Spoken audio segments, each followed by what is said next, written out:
இங்க வெறும் 4000 ரூபாய் 5000 ரூபாய் 6000 ரூபாய் 7000 ரூபாய் பைக் இருக்குங்க. லேட்டஸ்ட் மாடல் பைக்ல எடுத்தீங்கன்னா 5 வருஷம் இன்சூரன்ஸ் போட்டு கொடுத்துருவாங்க, 5 வருஷம் வாரண்டி கொடுக்குறாங்க, பிளஸ் ஃப்ரீ சர்வீஸும் பண்ணி தராங்க. முன்பணம் வெறும் 10,000 ரூபாய் கட்டினாலே போதும், இங்க இருக்க பைக் எடுத்துக்கலாம். மிச்ச காசுலாம் நீங்க மாசம் மாசம் இஎம்ஐ கட்டினாலே போதும்.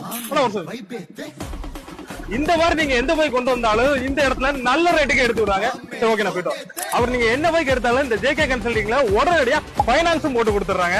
இந்த மாதிரி செல்ஃப் ஸ்டார்ட்டோட இருக்க எக்ஸல்லாம் ஷோரூம்ல 87,000 வரும், ஆனா இங்க வெறும் 30,000 தான் கொடுக்குறாங்க. இது சுசுகி ஆப்ரில்லா ஷோரூம்ல 1,80,000 வருது, ஆனா இங்க வெறும் 55,000 தான் கொடுக்குறாங்க. இவங்க கிட்ட லேட்டஸ்ட் மாடல் பைக் எடுக்கிற எல்லாத்துக்குமே 10 வாட்டி வாட்டர் சர்வீஸ் ஃப்ரீயாவே பண்ணி தராங்க. கிட்ட நம்ம வீடியோ பார்த்து வந்து லேட்டஸ்ட் மாடல் பைக் எடுத்தீங்கன்னா ஒரு ஹெல்மெட்டும் ஃப்ரீயா கொடுத்துறாங்க. இவங்களோட எக்ஸாக்ட் லொகேஷன் எங்க இருக்கும் பாத்தீங்கன்னா விருதுநகர் புது பஸ் ஸ்டாண்டு எக்ஸாக்ட் ஆப்போசிட்ல தான் இந்த ஷாப் இருக்கு.